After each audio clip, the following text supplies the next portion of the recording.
How are you? Hi, Kathy. Hi, Bob. How are you? You play pickleball this week?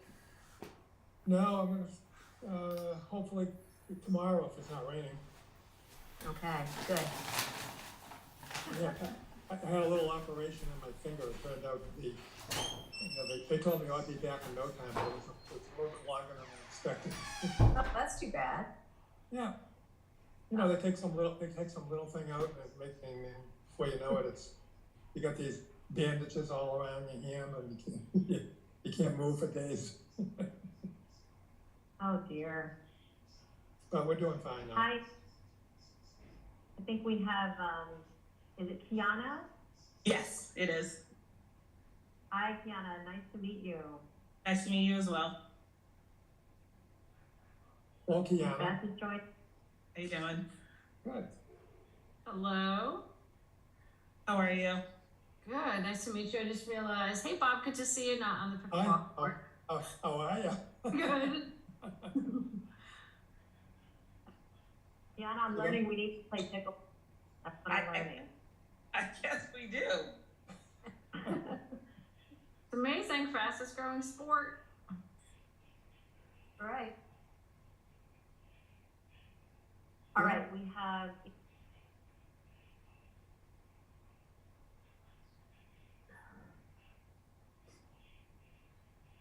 Hi, Amy. Hi everyone. All right, I'm gonna give it another few minutes. People can join, but I'm gonna go through. I have to read this Zoom meeting protocol type stuff. So I want to go through that, and then this way, if any folks stragglers kind of join, this way we won't be too far ahead in terms of meeting. Okay, I see Emma joins. I'm just gonna promote her real quick. Okay, in keeping with an act relative to extending certain state of emergency accommodations. All right, I'm going to scroll. This meeting will be conducted remotely over Zoom. Attendance by committee members will be remote, and remote attendance shall count towards quorum. The meeting will be broadcasted live and recorded on ECAT. To use Zoom, you'll need to use the link on the agenda or download the Zoom application. While conducting meetings remotely, we will endeavor to keep meeting operations as close to our standard procedures as possible. However, use of this platform will necessitate some additional meeting protocols. While the committee members and applicants will be on video and audio, public participation will join the webinar as attendees, meaning they're muted with no video feed from them. During the public testimony portion of the meeting, the public can be recognized by using their raise hand function or make a request via the Q&A function. And if you're joining by phone, you can hit *9 to raise your hand. If you want to display materials, you'll just need to share them with the chair and email them ahead of time for sharing on screen. And when starting testing, please state your name and address for the record. As in any public meeting, indecent behavior will not be tolerated, and anyone who abuses use of the meeting platform will be terminated from the meeting. Business will be handled at the time indicated on the agenda. Business not concluded in the allotted time will be tabled to the end of the meeting to allow for timely logins and remote attendance. Committee members are asked to announce themselves while making a motion and second, so that it will be clear to the audience and minute takers who make motions, and all votes will be by roll call. When all business indicated on the agenda is complete, the members will vote to adjourn the meeting, signaling the end of the meeting and the termination of the recording. All participants will be disconnected from the webinar at that time. So if you're like me and maybe not familiar with kind of town meeting protocol and open meeting laws and all that fun stuff, we'll kind of talk you through how we go through this in terms of voting and our order of agenda. But it looks like everyone is joined. I see Kristen is here as well. I see Carol in our participant group as well. But Carol, I'll promote you to panelist as soon as we get to the agenda topic around collaboration. So I would like to call the meeting to order, and in order to do that, I need to just ensure that everyone is here and that we've met quorum. So we do that, right? We do roll call, right? Yeah, okay. All right, so we like to try to do it in alphabetical order. So take a look at everybody's fun last names, I think. Everybody get a quick scan. Okay, so Chan is here. Devonshire here, present. That's Ettinger here, present.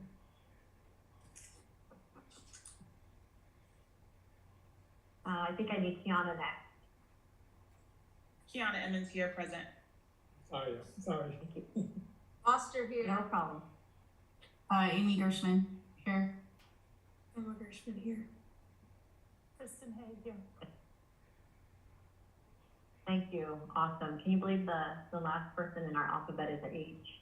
All right, and so I do know that Craig will not be able to make today's meeting, or he might be running late, but I'll keep an eye on participants to see if he joins. So the first order of business is approval of our meeting minutes, and Ellie did distribute those on October 13th. Any changes or edits to those meeting minutes? Okay, do I have a motion to approve? Motion to approve, Gershman. Second, Devonshire. Thank you. So we'll go ahead and vote to approve the meeting minutes Kelly so kindly distributed on October 13th. Chan, yes? Devonshire, yes. Kiana Deck. Emmons, yes.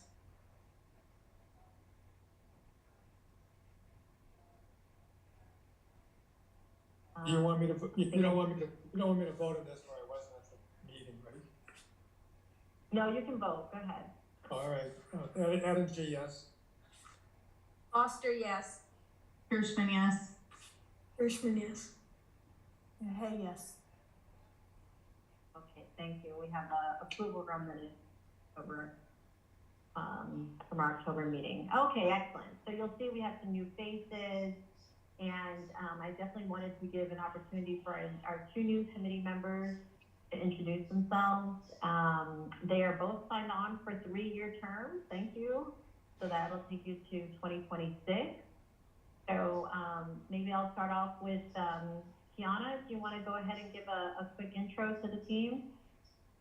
Yeah, sure. I'm Kiana Emmons. I've been a resident and homeowner in Easton for a little over 3 years. I have 3 boys ages 13, 11, and 8, so 2 in middle school and 1 at Richard Olmsted Elementary. I work in corporate HR for UPS, and I've been doing that a little over 10 years, so I deal with employee concerns, ADAs, wage claims, death benefits, pretty much the whole gambit. Before I was at UPS, I was a professional basketball player in Europe for several years, and then I decided to go into the real world and go to corporate America. So that's me in a nutshell. I'm actually now retracting my invite to play pickleball. So, That's pretty impressive. Yeah, I don't know if I want to go after. I am. But I would love to learn how to play pickleball. Very nice to meet you. Thank you so much for joining the committee. Kiana, any particular reason that kind of brings you to the committee, or any particular area of focus that you'd like to ensure that we, I don't know, incorporate into our 2024 objectives? You know, with my children being in the school system, it's really important to me that Easton continues to trend in the right direction when it comes to diversity and inclusion. My children are biracial. My ex-husband is German and Irish, so my kids have a nice little mix of being African-American, Jamaican, German, Irish, and a little bit of Indian. So I believe that the world is a melting pot. I believe human rights are really, really important. Race, gender, sexual orientation, religious beliefs, those are things that in my household, you know, we love everyone. So to me, again, like I said, I just want to make sure that everyone here in Easton feels that they have someone that can listen to them, or that they have the proper resources so that their voices can be heard. So this is why I wanted to join the Human Rights Committee. Excellent. Well, we're very happy to have you. Thank you. Thank you so much. Bob, I'll turn it over to you. My background's in education. I was a teacher in Randolph, and then assistant principal. And then I went to Holbrook as a principal of an elementary school for 9 years. And then I finished my career with another 8 years down in Rhode Island, in Portsmouth, Rhode Island. And I got to see how wealthy districts can be. That was the first wealthy district that I was ever in. Get to compare what the differences in education. And then I've had a background working with the Randolph Credit Union. I was on the board of directors for many, many years. That was always an area of interest. And when I was a teacher, I was involved in the union and served as the president for 2 different terms, and was pretty active in that group. And as far as my involvement in the committee, I mentioned, at the selectmen's meeting that when I was at the festival you had during the summer, I forget when it was in September, but and seeing Kathy there, I didn't even know that she had served on the committee.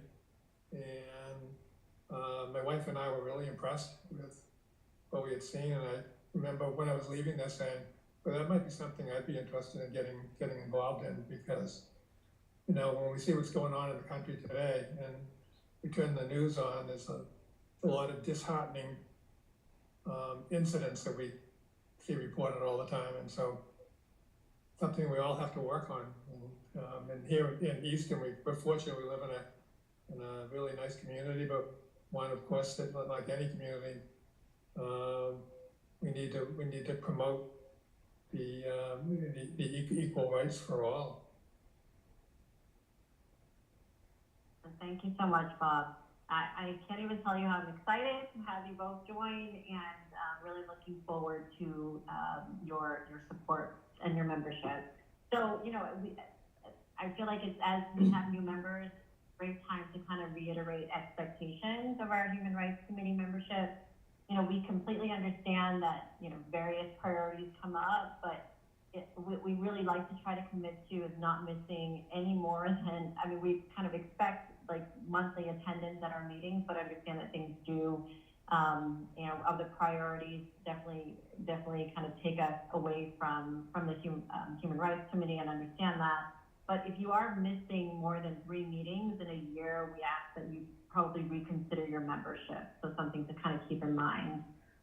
We really try not to overcommit this committee, where we try to be really realistic about what activities and offerings we can handle, considering we're all volunteering and likely have minimal extra time to dedicate to the HRC.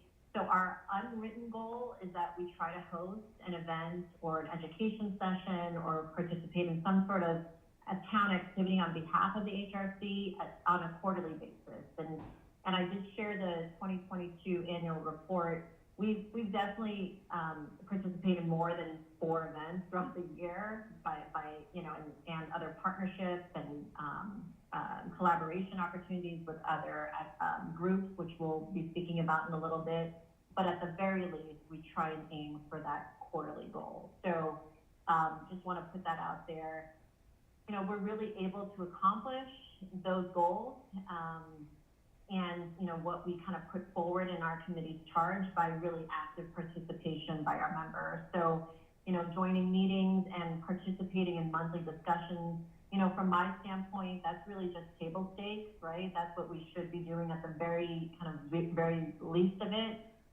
What we really need are people who are willing to kind of take lead on initiatives, show up during those quarterly activities that I mentioned, help to take ideas from brainstorming to execution.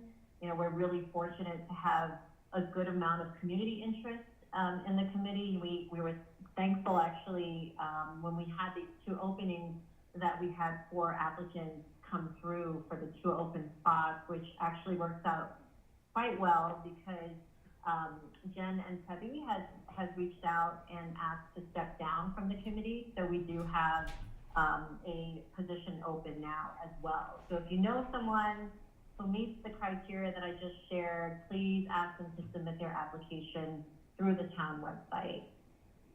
Any questions about membership at all before we Karen. continue? Karen, can we reach out to those 2 people that applied and let them know as well? Do you know who they are and you can do that? Yes, actually, Craig mentioned that Dottie was going to follow up. So with those 2, yes.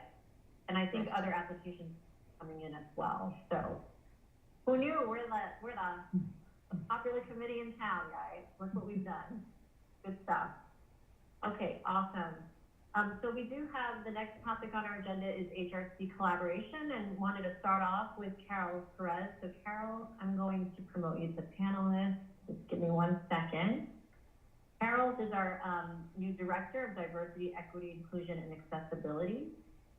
And wanted to give Carol some time to introduce to our committee and areas of focus.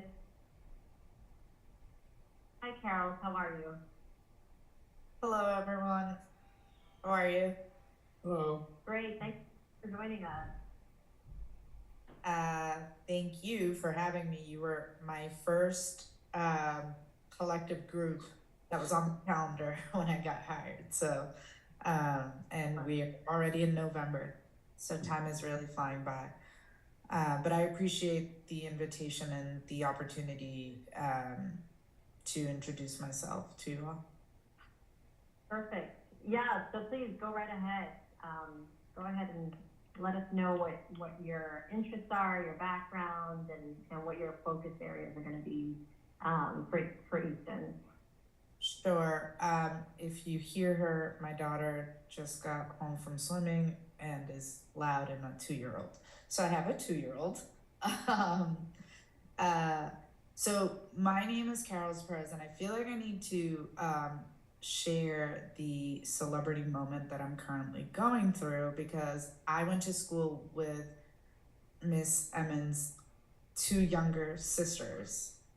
And so while you were playing basketball, I knew and heard all about you.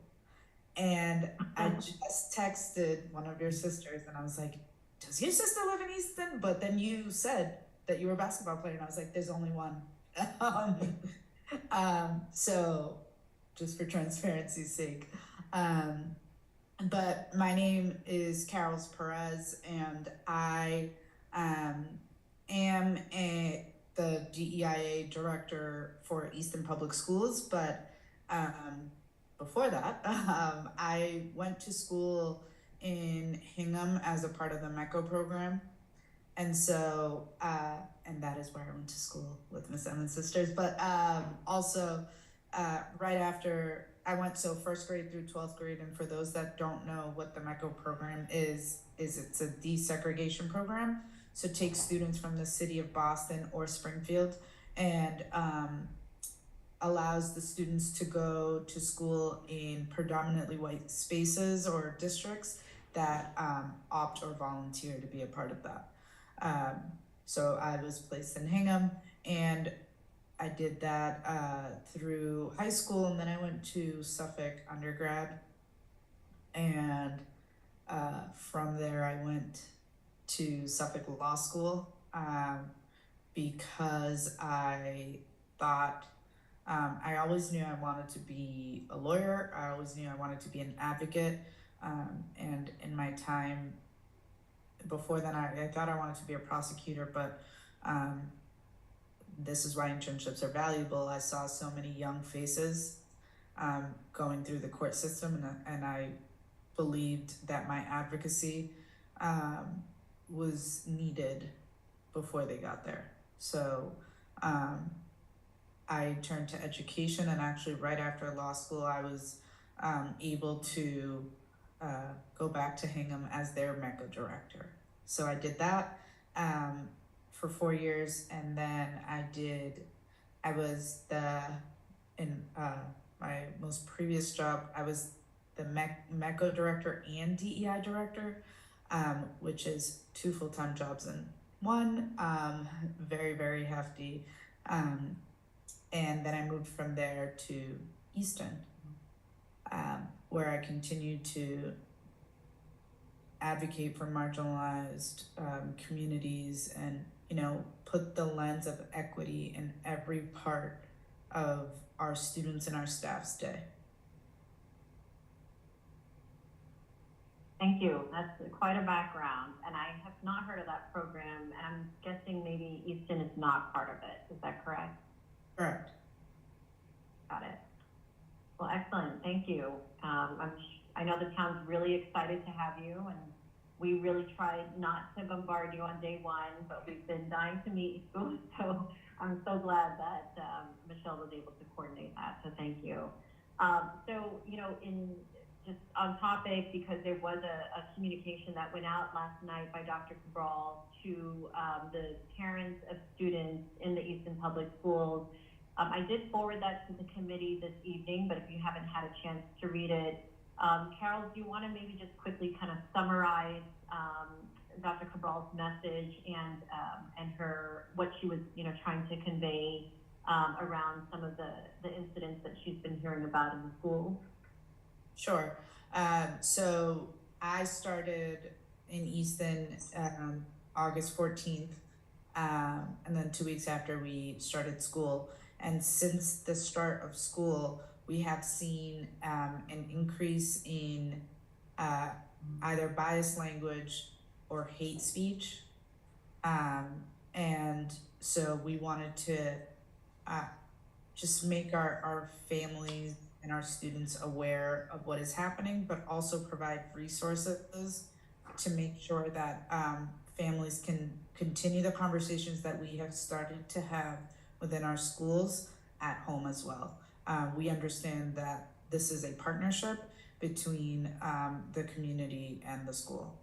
So that, and we labeled the isms, but that we tried to supply some resources for each one in that letter, and then also shared our commitment to what the school department was doing, because there was an ask of students to be upstanders and to report, and of families, but we want to make sure that we make clear as of today where and what we are doing. Thank you for sharing that. And is it true that it's kind of throughout all of our schools that we're noticing this increase in hate speech and biased speech, or is it primarily focused on our high school or in the middle school area? No, I would say that with developmentally appropriate language, it is amongst the district. So where sorry, I'm just gonna explain because I saw some, it didn't look like I made myself clear, where at the younger level or at the younger ages, it may not be so harsh or what we're used to as adults. It is in their developmental vocabulary, biased language that they're using with each other. Hurtful language is sort of what you may hear at the younger age. Have we seen an uptick since and anti-Semitism as well with the recent conflict or the recent war, or is it just pretty much all across the board, just negative behaviors? I wouldn't say that there was an uptick in anti-Semitism language or behavior since the October 7th date. It was there before that. I think if anything, and if I'm being transparent, we're seeing more Islamophobia after the October 7th date.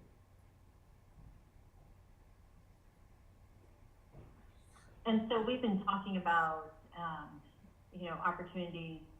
One of our areas of focus have been to bring some sort of education to the town, and we've been, primarily because of the October 7th issue event, we've been wanting to think about, areas of opportunity that we can bring in speakers and potentially other kind of education opportunity, whether or not that's something that we could focus on sooner than later. Our timing, it would be around the spring, but I think based on maybe Dr. Cabral's email, along with everything that's been happening, it might really benefit the town to have something like that sooner than later.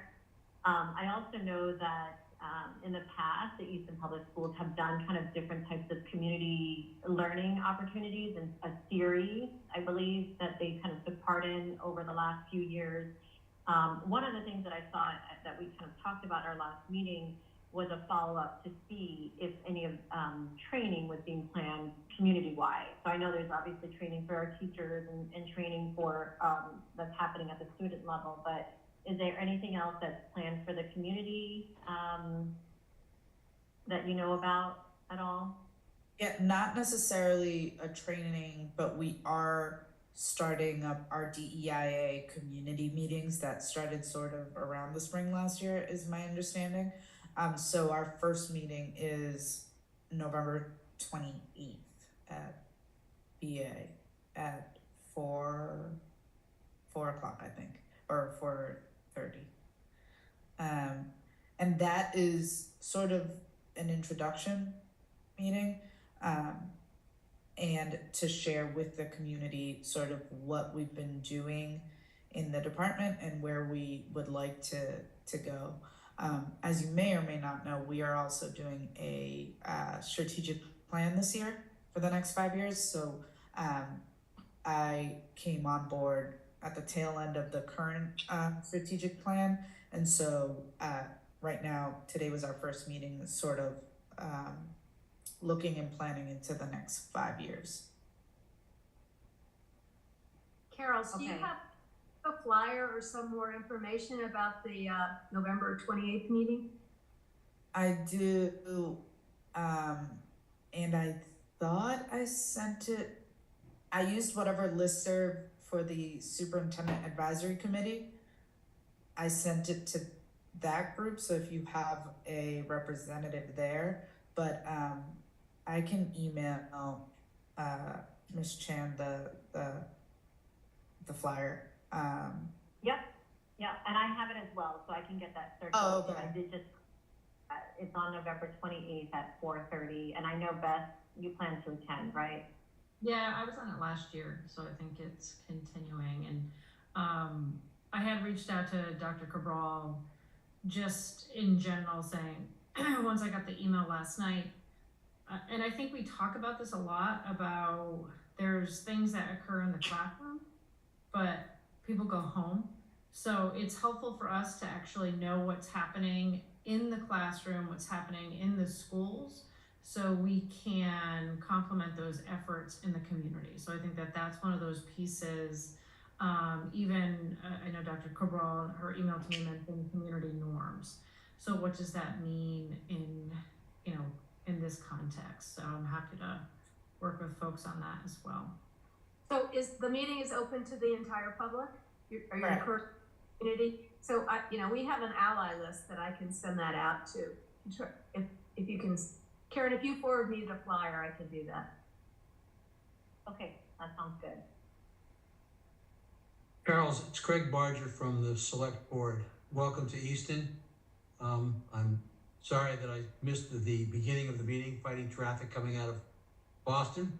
Are the incidents that you're describing more than what we've had before, or they are being reported more than they were before? I have not dug into the data that we have in reporting in the years prior. one of the projects and one of the goals this year that I'm working on with all of our assistant principals is to look at our discipline process, sort of within a vertical alignment. And that also goes to reporting, data gathering, to give a better assessment. What I will say is that when districts get a DEI director, when you hire someone with that sole lens that can direct their time and energy to that work, we are going to see an uptick in incidents that are reported. That said, the letter yesterday, plus the presentations that we're doing in school, were reactive to the incidents that were, like, we just started in November. So for us to see that many incidents, that's a lot, which then prompted us to send a community letter so that, as Ms. Devonshire said, we could make the community aware that these things are happening, without violating confidentiality, of course. And I assume that you've had some collaboration with our friends at RMK? Yes, so RMK is still a partner with the district, correct? Excellent, excellent. I wanted to, there were conversations last year about more proactive, and I think it was, everybody is completely overwhelmed about restorative justice and making sure that that is also part of what's being looked at as part of the discipline process. I'm concerned, and I completely understand reports will go up. I also understand that with discipline, we have to be mindful and keep good data as to the different kind of constituencies that are being reported more, being found responsible more, and what their kind of outcomes are. And I brought in somebody last year to talk about that too, and there's really good resources out there about creating that. And so if that's something, I think it's helpful, because that would definitely need community understanding as well. When it comes down to circles, when it comes down to being able to talk things out, which also seems to have better outcomes, a restorative model, than a purely disciplined model. 100%. And in going with the policies that are set in our handbooks, and before that, I don't know if you all know, but November 8th of last year, a new discipline law came out, which actually requires us, unless it meets a certain threshold of the law, to do restorative measures before implementing anything that'll take the student out of their academic environment. So whether that's an in-school suspension or an out-of-school suspension. So yes, that is happening. I also bring a lens of restorative practice, and actually it came to my head when you all were talking about possibly planning something with what happened on October 7th. I do think that the community needs a space and an opportunity to sort of talk about feelings in a safe way, and then talk about ways that the community can help each other heal. So that may actually be something really great for you all to put together for the community. I also think that I had Rabbi Carr, Craig kind of set me up with him. I teach a course, and he was wonderful, and kind of helping folks understand the actual background and the history of that region. The amount of disinformation, I know that the Daily did a fantastic podcast last Friday on just an understanding of 1948 and the repercussions because of it. I think that I completely agree about time and space to air, feelings, but I think that there is a vast misunderstanding of what the actual history and issues are associated with that region. And the amount of disinformation that our students specifically are getting on TikTok and social media is not helpful. When the rabbi was kind of sharing the Hamas kind of mission statement, and we're seeing those tropes kind of filter in to everyday speech. So I think that if we're doing some sort of listening, we have to have folks understand what the actual history is of that region. It's as far as colonization or not colonization, I think is vital. And I think that I could probably convince Rabbi Carr to participate in that, Beth. I don't want to speak on his behalf, but I know that he's very much aware of and concerned about inaccuracies and misinformation. He spent a lot of time putting the presentation together for my two students, so it's incredibly helpful, and I think it's ready to go. He was wonderful. I do think, yes, he's a rabbi, but he is, I would say, as open and as honest as I have seen a speaker talk about the actual conflict. So it would be something that would be fantastic. He did a great job. And again, I think that daily piece, it said pretty much the exact same thing that he did.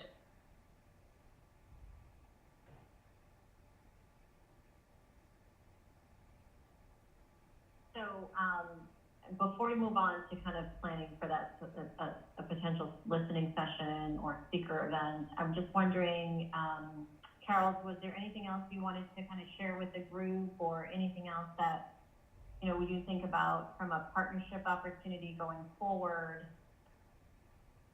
Yes, so I sort of envision the Office of DEI working together with you all so if we, let's say, bring a speaker to our students, that at night you all will sort of sponsor the community listening session or a speaking session, and continuing to strengthen our partnership, because again, it takes both the community side and the school district to sort of look at the whole student, and making sure that in conversations when we're talking about hiring and retaining staff of color, that we're also involving our community partners, because our staff will be coming in and out of the community and occupying spaces within the community. So making sure that there's wraparound services or support in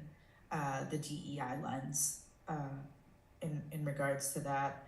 I told you about the project for discipline, the community meeting.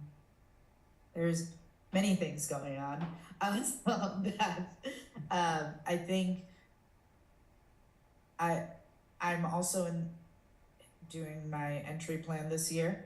So in the spring, I will be doing a presentation of my findings with the school committee. I wouldn't mind coming back to this group and also sharing my findings. I think it's important, again, that we're all on the same page, and anything that you all think that we can support you all and the town side of things, please let me know. I'm always looking to collaborate or even connect you with neighboring towns that do have a similar group or committee as you all. Carlos, Thank you. can I just ask you one question? Do the schools have any kind of proactive ongoing programs at any level of the school, where kids have an opportunity to be able to share issues and concerns that they have, and be given options, like in the letter that Dr. Cabral sent out. I do like the part where parents can go to get some ideas that they can use for their own kids. But I'm wondering what's happening in the schools itself.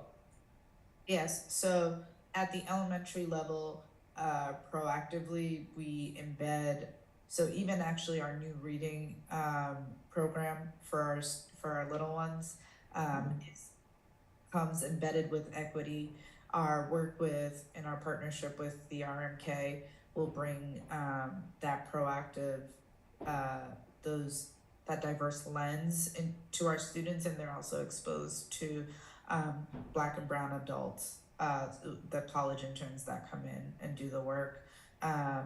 They, at our middle school level, we do have the ADL, which is student led, so peer to peer sort of lessons and focus, along with, we have affinity spaces like the GSA, and then at the high school level, there's a myriad of opportunities for our students, but also during the school day, during Tiger Block, a lot of our student leaders are actually putting on, there's actually one tomorrow that I am going to have to miss and I'm very sad about, but it's student led, and it's called Beyond the Stereotype, where this is the first one, but the student leader is actually hoping to almost bring like a talk show kind of vibe. And I hope she doesn't say that I'm cringy if she sees this, but that's sort of how she explained it, is having different sessions and discussing beyond the stereotypes. So I believe tomorrow's is on bias and microaggressions. Thank you. I do have a question. In regards to the students that are speaking up and reporting the hate speech, what are the protective measures that we're taking for those students? Is there some type of non-retaliation policy? Because I know a lot of students, especially, at the younger age, they're afraid of being called, a tattletale, or I grew up in Boston, so a snitch, for lack of a better word. But what are the protective measures for those students that are speaking up and reporting those concerns? Because I know obviously bullying is something that we're concerned with as well, but a lot of times students are afraid to speak up because they don't want to be, called on as the person that's telling. Correct. So we're working really hard to make sure that all of our students feel like they belong. And in that sense, it'll bring psychological safety and allow them to connect to our staff so that everyone feels like they have at least one trusted adult. That's sort of our baseline. But then if you do report, we do have in the school committee policies, along with our handbook policies, protections in regards to retaliation. And then when students are, when there is a conduct issue, we do make sure to tell the students and the families actually warn about retaliation. So make sure that that doesn't happen. And if we need to put support plans in place to help our students, then that can also happen. I fear that the issue with retaliation, though, is it's one thing to be harassed or whatever, but folks also lose social capital, and that's not a violation, right? So you have, all of a sudden, they don't get invited to go to the dance anymore. They get dropped from their group chat. And I think that is something that's very difficult to navigate, because there's this kind of blurring of the line of I'm being harassed, I'm being bullied, when that's not always the case. And the same thing with retaliation. Sometimes we just can't make folks be friends with you. And if people don't want to be friends anymore, that's not retaliation. That's unfortunately a consequence. That's hard to understand. And it's even harder to kind of explain to folks and to parents. Yeah, and I think that goes to those positive community norms that Dr. Cabral was talking about. And for our students, we may not use that language, but promoting being an upstander and making sort of the model that Easton Wings of Hope has with, like, using the positive data to combat drug use and all of that, is using that same model with bias and hate language and students reporting. Like, actually the majority of you all do agree that it is not cool to do or use that language, and empowering our students to do that. But yes, I agree. And do we have data about that? As language that's used, or I know that we capture it for drinking and drug use and sex, but do we actually capture? So the youth health survey, I think that's the right term, that is going out to 7th and up, I believe in December, but please do not quote me. I was a part of the committee, and we did add, the state has and the national survey has like some belonging data, but we added 5 specific questions around equity and belonging that will go out to both our middle schoolers and our high schoolers, 7th and 8th, and then 9th through 12th. And so hopefully we'll start gathering that data.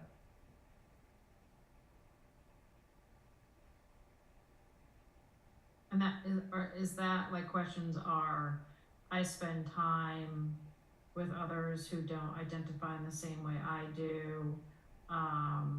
I feel comfortable challenging somebody who says something racist or sexist, or those types of questions? Maybe not in that form, but I have friends that are different than me, or I have, because again, it has to be developmentally appropriate, but it sort of does target that. Like, I have friends that are of different religion. I have, yeah.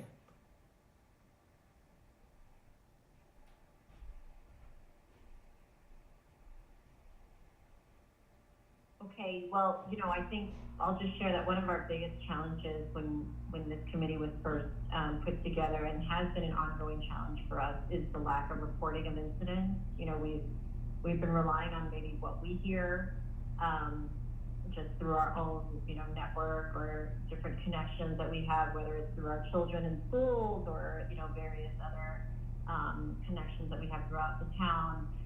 You know, it's also largely the reason why we have Emma Gershman, our high school HRC member, right? So that she has that pulse and can bring in what she's hearing from the high school for us and areas that we need to focus on.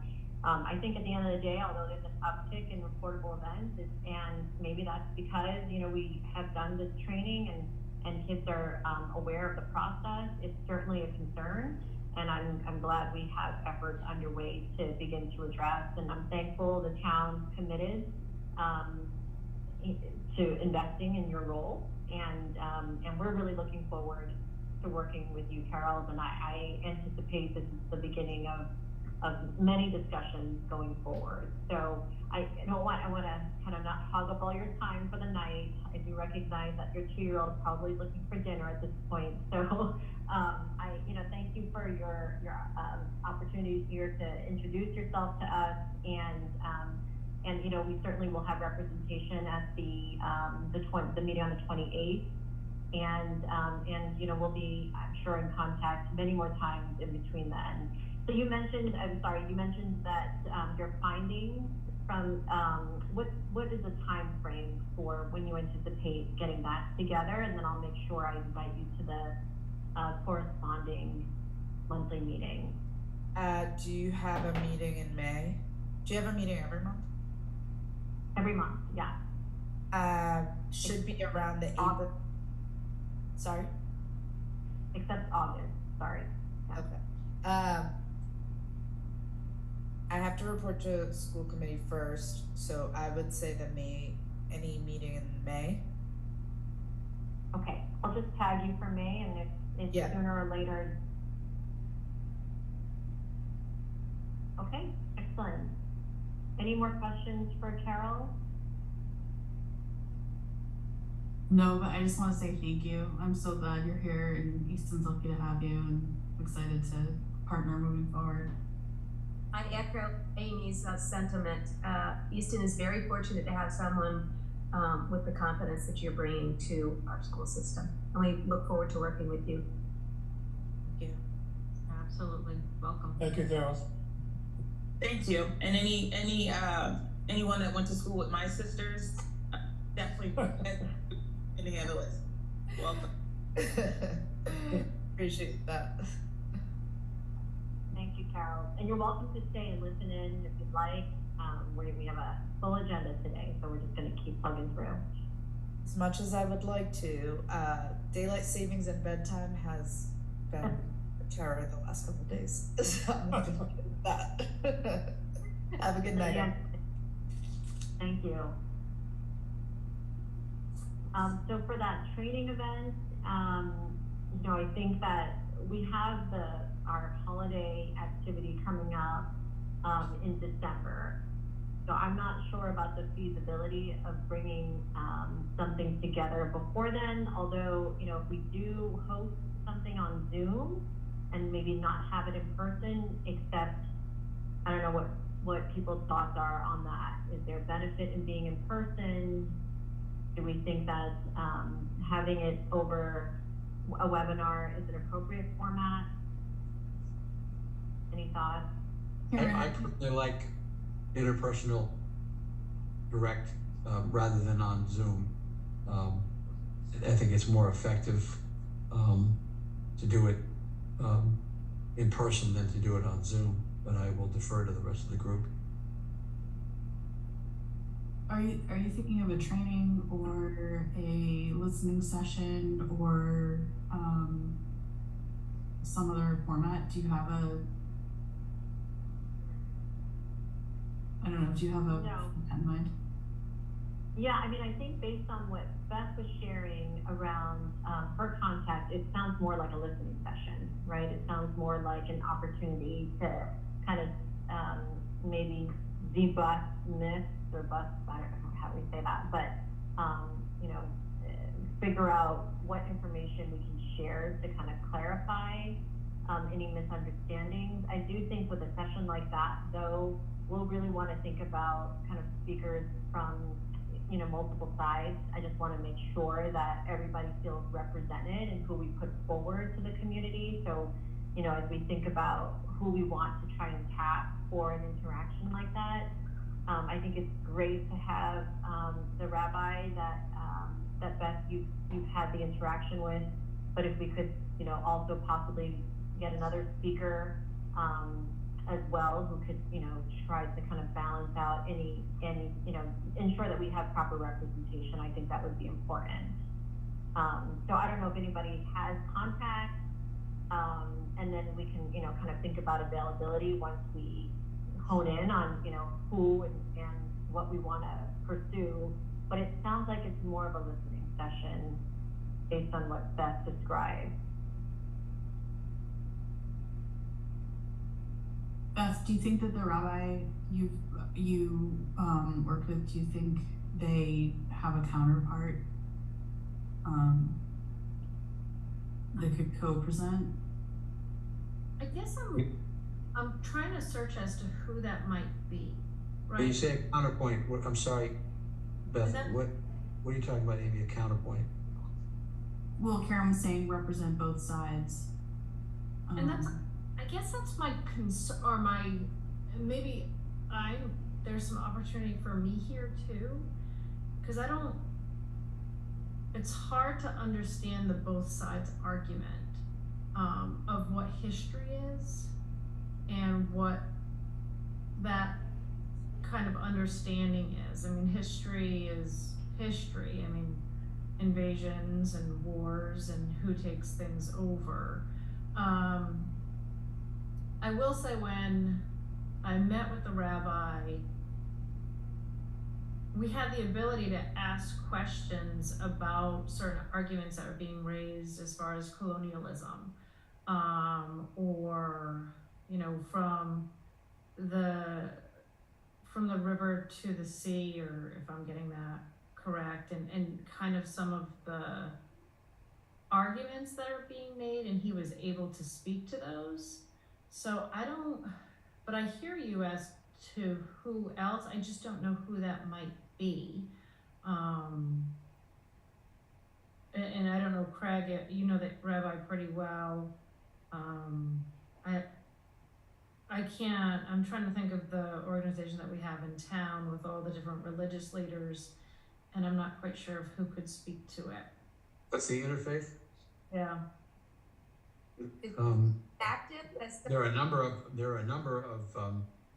members of the clergy that are involved in that group, including John Polk from Lutheran Church on Lincoln Street, who is an extraordinary individual. I don't know about the other clergy groups. I don't have that connection, but I'm sure that you and I could talk to the rabbi and to John about, Yeah, or even, I wonder if there's somebody at Stonehill, or Bridgewater, a religious professor. I think there is, because I talked to somebody, a friend of mine who was taking a class at Bridgewater regarding the Mideast and the different perspectives. Yeah. I can ask that individual who it is that is running that class. Yeah, that would be good. We had one of my old professors, she came and talked about the 3 different religions that were there. So I think that's, we can always reach out to that as well.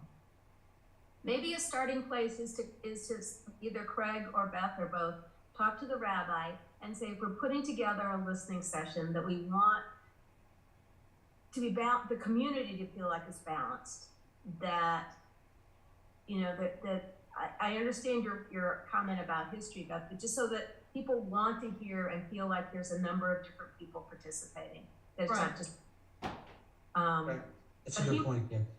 Is about how to do that, or contacts, and then if we could talk to Pastor Pope too and look at this Bridgewater person, maybe we could put together a solid panel.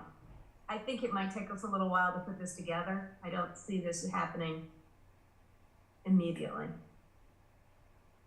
Yeah, I agree, and I do want to make sure that we represent multiple viewpoints in a positive way, right? But at the same time, I think it's worth the effort to kind of find the right speakers and ensure that they can speak well together. Just because I think that this is such a heated topic right now, that I want to make sure that we go about it in the most positive way, right? Which is an opportunity to ask questions. It's an opportunity to learn, and I do think because it is so charged right now at multiple levels that that it may be good to actually do our due diligence, find the right speakers, ensure we have good representation of multiple viewpoints, and then bring this to the community when things are not at this extremely heightened level, to be quite honest with you. So I'm okay with the fact that this might take a little bit for us to kind of put together, and if it's closer to the beginning of the year, that might actually work out well from our perspective and maybe what the town's ready for at the time. No, I think that makes sense. I just, think there's something to be said about civil discourse, which I'm completely in support of. I recognize that some of the talking points border on anti-Semitic, just as some of the talking points border on anti or Islamophobic. So I think we need to be conscientious of that too. I think it might be helpful to get an understanding of what's happening in the schools. If Carol said that there was an uptick in kind of anti-Islam, what is that about and what's behind that? Because most of the things that I'm seeing right now are really, at least at the college level, are truly directed at Jewish students. So I'm interested to see what we're seeing, if it's not kind of aligning with what the colleges are seeing. Yeah, and so maybe we'll, kind of hear more at this November 28th meeting with Carol and Dr. Cabral and see if we can, kind of glean any additional information there to help kind of steer this. But maybe in the meantime, Beth and Craig, if you could do some outreach to folks, and, I Absolutely. can reach out. Education, I don't know if Bob, if you have any maybe focus areas or folks that you might know just from your vast experience in education, or if other folks have any other contacts, please feel free to send them to me directly, and then we can kind of get some things circulating. How about that? Sounds good. Thank Hey, you. Beth, are you hiding in there, or is it, I can't even see you anymore? I need to figure out my lighting. It basically gets darker and darker as the day goes on. Yeah, we don't even know it's really you, you know? It's not. It's my clone. So. All right, so the next area of collaboration is around the HRC coalition, and actually, I just wanted to let the group know that there have been active discussions in the group. There's a monthly meeting, but in between, as topics come up in certain towns, I'll get an email, and then lots of folks will chime in. So there is definitely an uprise in hate crimes and hate incidents around Massachusetts, and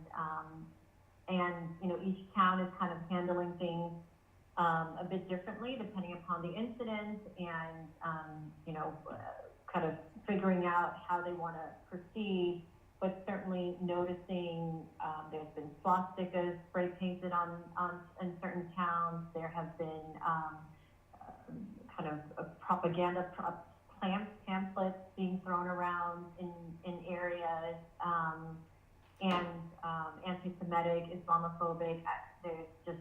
It's been definitely on the rise. I have been in contact with Deputy Chief Adams, and we've been in close contact around any incidents that might have occurred around town, and there really hasn't been anything to note that's been prominent, thankfully. But just wanted to let the group have a good understanding that certainly since October 7th, the Massachusetts is seeing, like many other areas, an increased incidence of hate.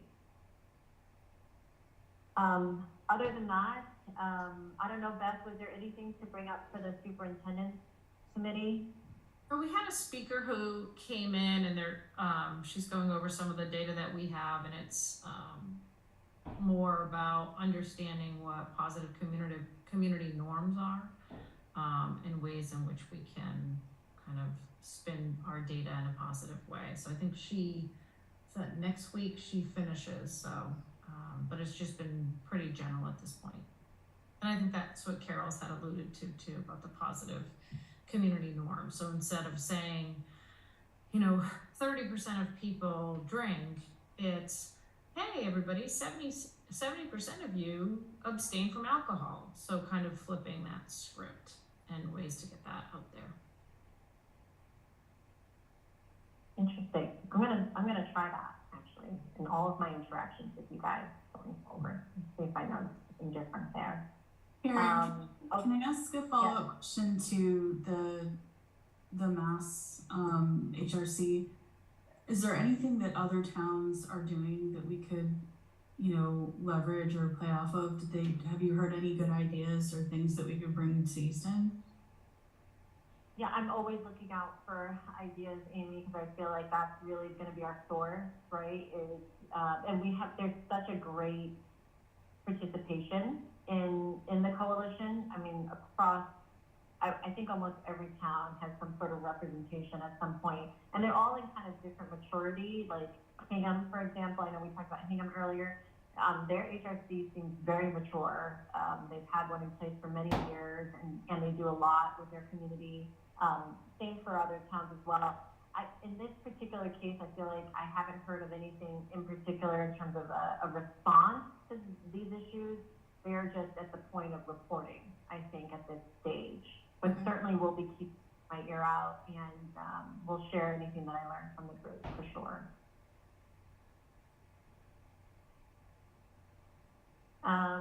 Great question though. So transgender remembrance at the Holy Trinity Church, Beth, this is on November 20th, right? At 7 p.m. I have. Are you speaking again, Beth? I couldn't find my unmute button. It is actually, I just got a new laptop, so it's still trying to make everything talk to one another. I believe so, and I can send the flyer around to folks. Actually, Karen, I sent it to you if you want to forward it to people. Okay.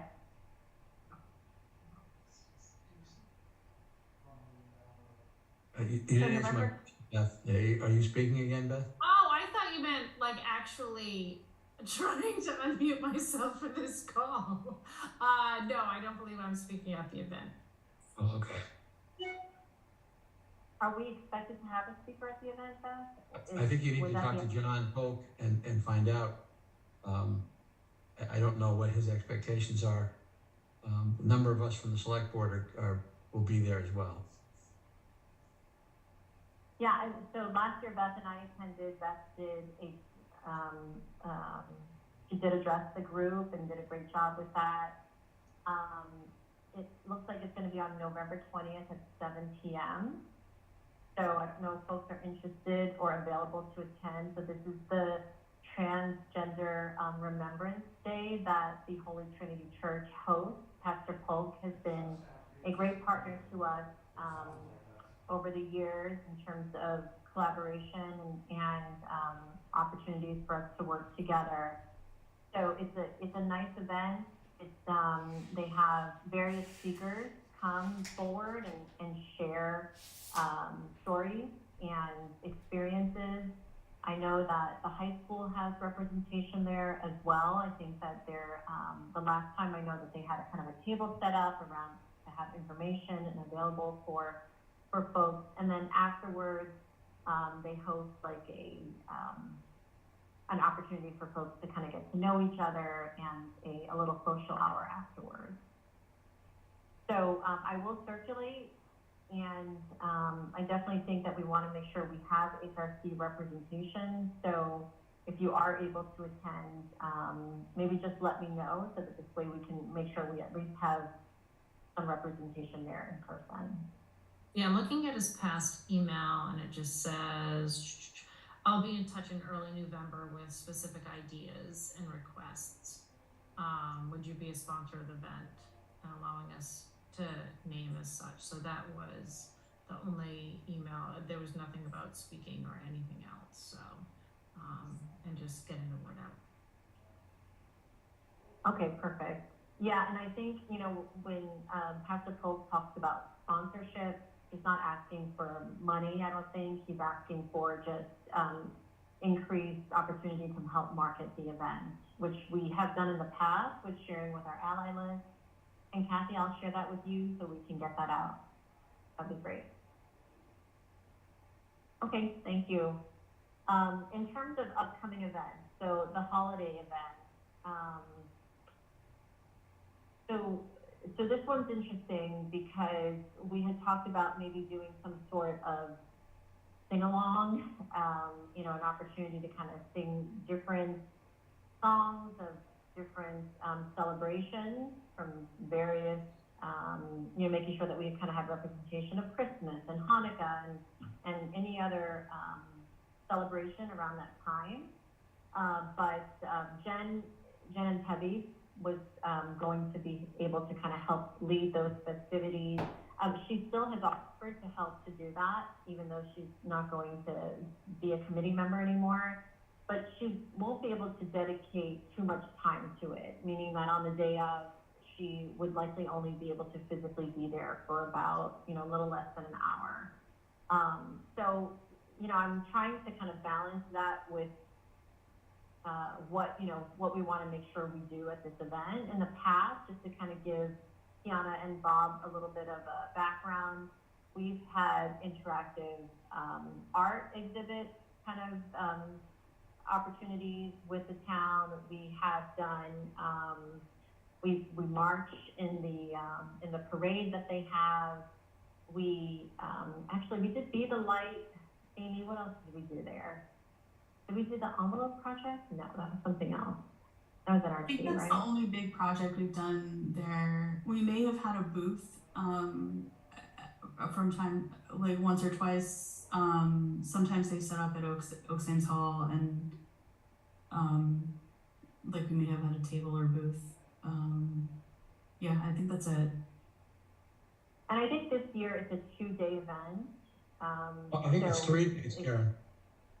It's the Oh, 1st, really? 2nd, and 3rd of December. Wow, okay. And I don't know what they're doing on the 1st, which is a Friday. I don't know if they're just doing something in the eve. I don't know all the details. They came before the select board, and we, about a road closure, closing the area around Main Street and Barrows. And they talked about 3 days, the 1st, 2nd, and 3rd. So I didn't get a clear indication as to what they were doing on the Friday. But I'm sure we can find that out. I like the idea. Yeah, we were thinking of like doing some sort of music, something, and then maybe offering hot chocolate. You know, just I don't know what people's thoughts are.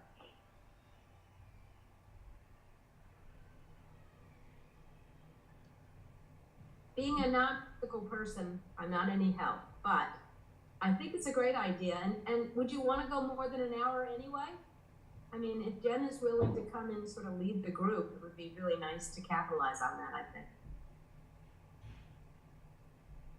I can't picture how, like, it's a bummer Jen's not here. I can't picture how the music fits in, because there's like, if they're going all in again on the holiday fest, like there's dancing and singing everywhere, right? So like, I'm not sure like if we're thinking about like an organized sing along, or like just we have a booth and there's like a scheduled time for a sing along. Like, I don't know. I'm just trying to think of logistically how it might work. I'd be all for having a booth. I'm all for doing the parade. Do you have more details from Jen, Karen? No, I'm with you, Amy. I feel like, you know, logistically, just how we would actually execute might be a little awkward, you know, kind of figuring out, because if we do commit to a sing-along, we certainly need people there to sing, and, you know, making sure that we get that participation. You know, Jen said that she'll have music available, and she'll, you know, make sure that she has music for lyrics for people to kind of follow along as well. Also, like, yeah, I mean, like I'm also curious, like what would we sing? Would it be like a variety of holiday music to like represent lots of different ways to celebrate, or like, I'm just really, you know, I would help Jen, absolutely, not with singing, but organizing. I think we'd have to talk to like John, somebody in the Lions, to coordinate too. I don't know. I think wasn't Michelle gonna reach out to the schools? Because I think was the chorus gonna do something there, if memory serves. yeah, I was gonna reach out to the show choir. I don't know, Emma, do you know anybody in show choir who we might be able to contact to see if they have any interest in doing this with us, maybe? I can definitely find out, because I know people, but I cannot think of the names off the top of my head.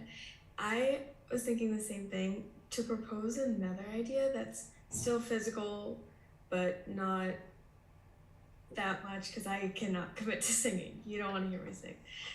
We could do a photo booth with a backdrop and just have like some sort of holiday theme, whether just the background says Happy Holidays. And I know at Pride, we had like the stick things with whatever people would hold up. That is something physical that I feel like is a little less pressure. Like, I could take a picture, I could get friends to take pictures, but I'm not super convinced that I could get people to sing. I don't know if I anyone. like it. I'm just trying to tie something. So the reason why we thought about the singing was that we would bring in, you know, like not just Christmas, but also Hanukkah and represent other, you know, religions and other cultures for that matter. Tell me, like, I'm trying to think of like the photo booth and HRC. So what can we kind of correlate with our mission vision, you know? Yeah, I guess if there were to be like a backdrop, it could just be something as simple as Happy Holidays. But then if you were to have like a prop on a stick or something, like you could have different symbols and people could hold up a certain one based on their own preference, like candy canes or like a Star of David or like something along that lines where people could hold it up so they could choose for themselves. A menorah, where you've got like reindeer. Yeah, there's plenty. I just yeah. I mean, I think we'll get a lot more participation in a photo booth than we will in a sing-along. So I like that idea a lot. What are other people's thoughts? I think it sounds great. Isn't there a booth? Are there booths there? Yeah, I was gonna ask. I mean, they have done that in the past for sure. They've even had crafters a few years, like fill up a couple floors at Oak Ames Hall. I don't know who to reach out to. Is John Morgan. Okay. John Morgan. Does anyone know him well? I only know like of him. Yeah, I know him. Yeah, I've been in, because Craig connected me with him already. So, and thank you for that, Craig. And John was great. He responded right away and said, you know, he could accommodate us. But then he asked me how much time we would, so I was talking about the sing-along at the time, and he said, how much time would you need? And that's where I kind of got stumped. So I just haven't responded back to him. So I definitely need to owe him an answer, kind of commit to what we're doing. But I wanted to bring it to today's meeting and see what direction we're heading. Because if it is like a 2-hour slot, we have an opportunity to do some sort of interaction activity like we normally do, then we can figure out, we can create a subcommittee to think about, you know, photo booths, how to do. But if it's the sing-along piece, we're highly reliant on Jen, and then we also will likely need tempo, whether it's the show choir or the choir or some other group within the schools to kind of collaborate with on that, I think. Well, And timing, we don't have a lot of time either. Well, and the part that I like about the photo booth is that people have a takeaway, and if we are thoughtful about the backgrounds of the booth and like what's in the background, and we could have different holiday sayings, greetings, symbols, and it's just all compiled in the back to show that we're a community and that all of these things are important, right? It's not select your own, it's let's acknowledge everybody. And then they've got like HRC in the background. They like, it's a good marketing publicity thing for us. And then they've got that to take away. Though I don't know how that works. Are we just sending files, photo files to them? Are we printing something out? Anyway, the logistics is something to think through. The singing thing is very complicated, and I'm not musical, and I cannot contribute in any way to that. So that. I'm wondering just a couple of things. A, if memory serves, because I think I have pictures of Jack and his friends, they do photos with Santa. So this would be kind of in addition to, because I obviously don't want to take away photos with Santa. And then could we just go old school and you get a Polaroid? It's expensive. Yeah, it's real expensive. That. Is it? I don't even know where you can buy it. What if you just do it digitally? Like have someone like type in a phone number, email. Like I can take them with my phone, like set up just a stand. And people can send them to themselves. And then we get email addresses that we can use later. Yeah.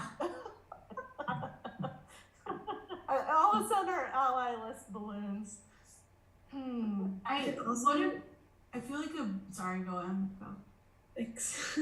I know you just did this for Soccer Mom. If we made a banner, obviously we'd have to choose a backdrop, but you could make a reusable banner and we could use it every year. And then we could not have to. Yeah, hear me out.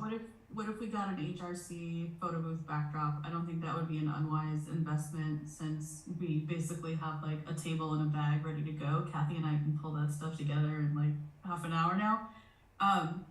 What if we invested in a backdrop that was just HRC? We could also easily get some like cheap, like a variety of holiday props, I think. I could also reach out to I think, was her name Kristen Owens, the person who did the photos for Pride. She's a professional photographer. Oh. And she just put everything in an album that we could email. We could just get people's emails or phone numbers to text or whatever to send them to a gallery of some kind. We could even set it up at the is it Kesset House? So it's indoors, controlled lighting. It could be for like 3 hours, and so it's not competing with Santa. It's something separate where we can possibly have it inside if the weather's bad. Well, I think I have to contact John, whoever. Yeah. And see what kind of space we might be able to have. They Good probably. point. But it sounds the photo booth is we're more comfortable taking pictures than singing as a group. So Apparently, I think we're not a very comfortable with that. fine committee. Could we invite Jen to sing? Maybe it's not an organized sing-along. Maybe there's an opportunity for her to sing for half an hour or something. I want to hear her sing selfishly. Craig has said how great she is. I would love to hear her. Anyway, just an idea. I like that idea, Amy. You can So start Karen, reach out to her and see what she can do, and we can feed off of what Emma's suggesting in terms of the HRC banner and an opportunity to take pictures. Are you thinking that the professional photographer would come and do that? I don't know. I could ask. Or what? So she volunteered at Pride, so she set up her own photo booth and props and took a ton of pictures, and she had pretty good traffic. So I don't know if she's either willing to do it again or even willing to like help us create our own setup somehow, or maybe she even has props we could borrow. I don't know. So I think we set up a subcommittee to work on this?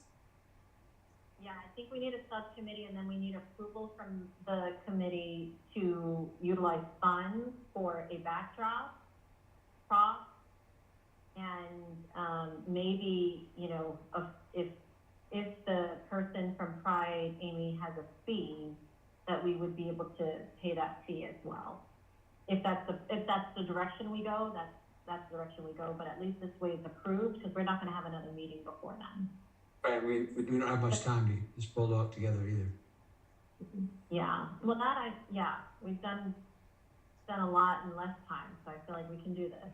But, okay, so do I have approval from the committee for the holiday event in town to purchase a HRC backdrop, prop for a photo booth, and potentially a photographer fee? What is the resource we have now, Karen, in terms of the amount of money we have in the bank for the HRC? We have $5,083.96. Wow. And would we charge for the pictures, or is it in the spirit of the holiday? Spirit of the holidays. Yeah, Yeah. we would not. You can have a donation jar. I said, if they want to give us a donation, great. And Emma, get cracking on the t-shirts. We'll get more and you can try us. Tie-dye happens outdoors only. Okay, are we going? Okay,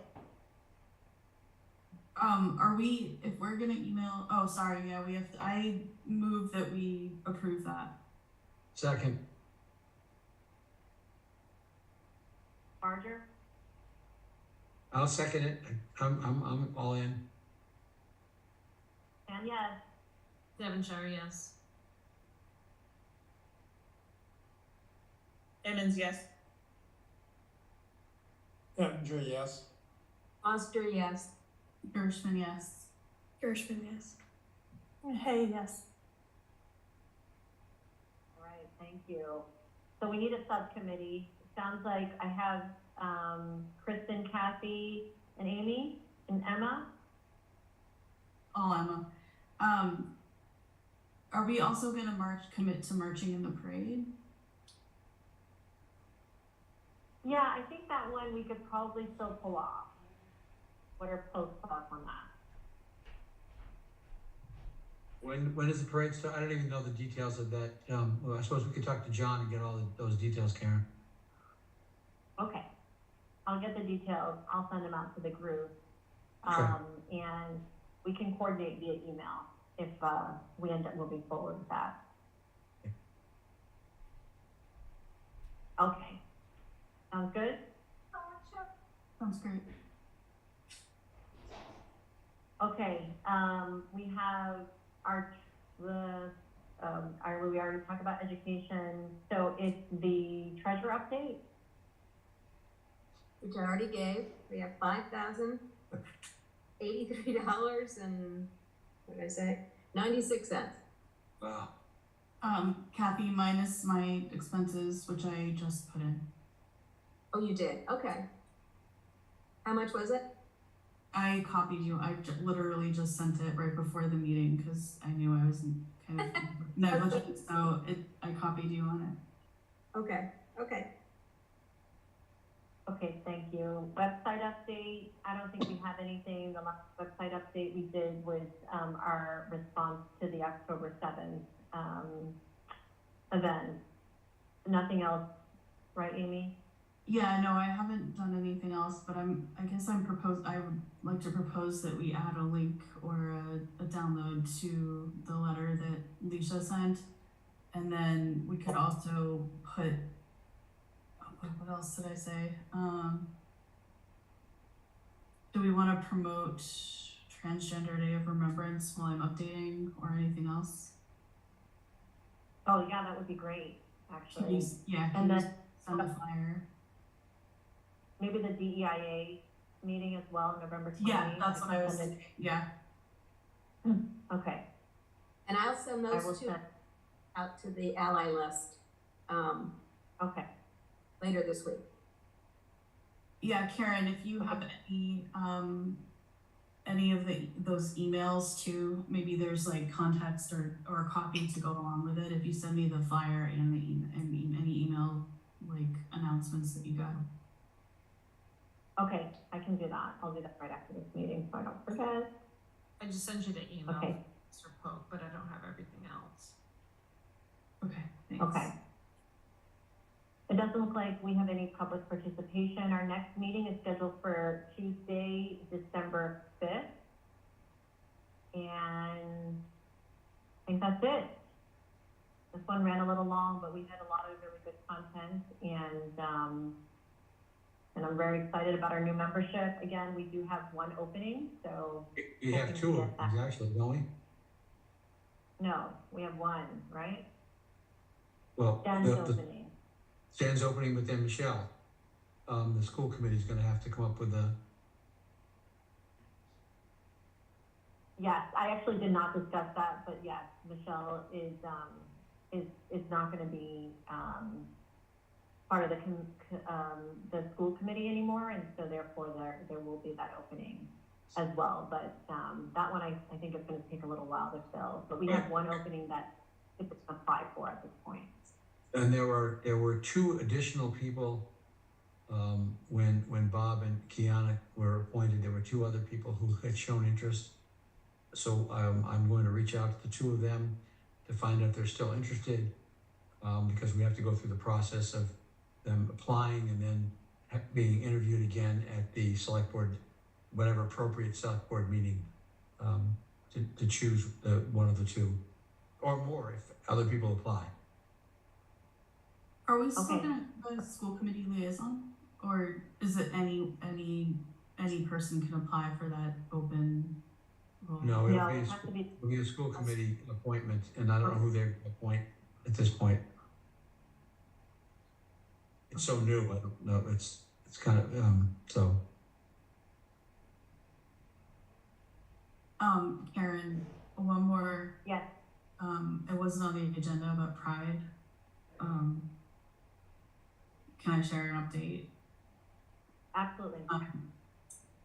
I met with Jen Cummings, from the NRT, and they don't wanna host Pride again next year for a variety of reasons, which I really do respect their decision. They had many meetings, with their board, and it was a tough decision. They're willing to support us in any other way. I think it's primarily a security issue, which is a testament to the fact that it's grown, but if anyone wants to talk to Jen or her boss, like they'd be willing to meet and discuss.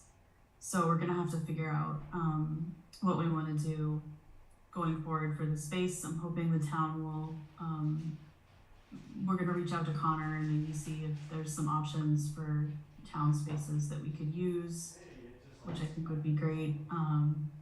Yeah, I'm not sure what else to say.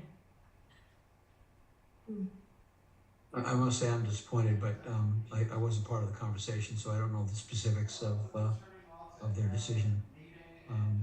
I think it's definitely a security and liability thing. They for the Harvest Fair, for example, they take out like terrorist insurance just in case. I think it's the fact that it's an election year, that things are increasingly volatile. It's also because we had people show up who were kind of opposed to the whole thing last year. Yeah, I don't think it was an easy decision for them. I'm disappointed too, but I have such respect for Jen and everything that she has invested in the last 2 years. So I have to like believe that it was a really difficult decision, and that, you know, it doesn't mean they're not supportive of the event. It just means they like don't feel safe or equipped to do it safely. So Yeah, I mean, I just want to reiterate to the group that we had no security concerns at our Pride event in 2023 or in 2022. We had, for both of our events, we had police presence, and there were no threats made, there was no incidents. It was a very peaceful event. So I feel like I want to make sure that I reiterate that for folks on the committee, as well as our whoever else will be able to see this through ECAT.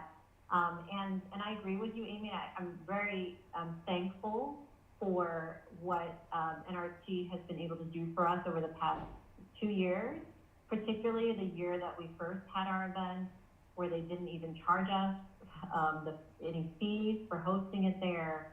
And Jen has been quite the partner for us as we've been navigating even how to begin to have an event like this. Which she's taught us, I think, so much, right, about vendors and setup and location and many things. So, you know, it's unfortunate to part ways like this for this particular event, and, you know, hoping that we could still leverage their location for other events in the future.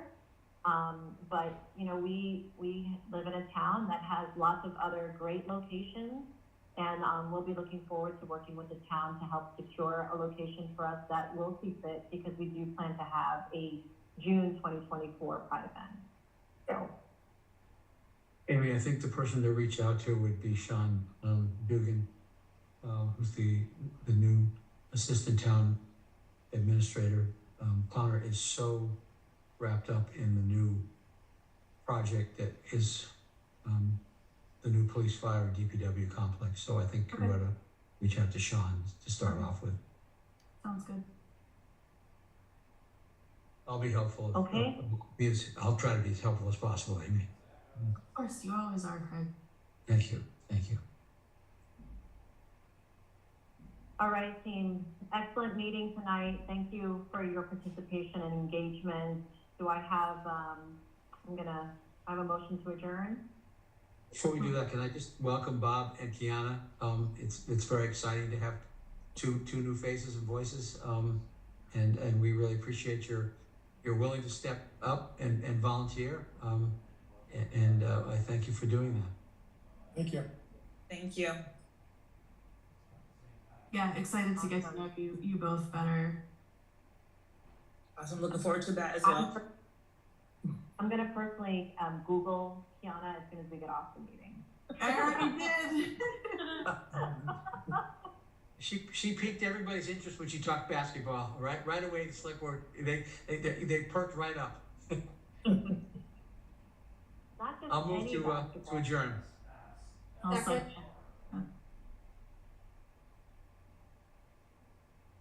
Marjorie, yes. And yeah, Devonshire, yes. Andrew, yes.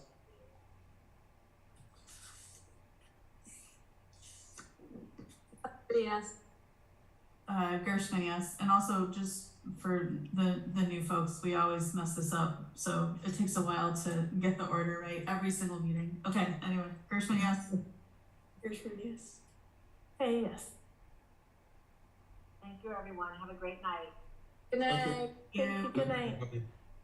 Bye.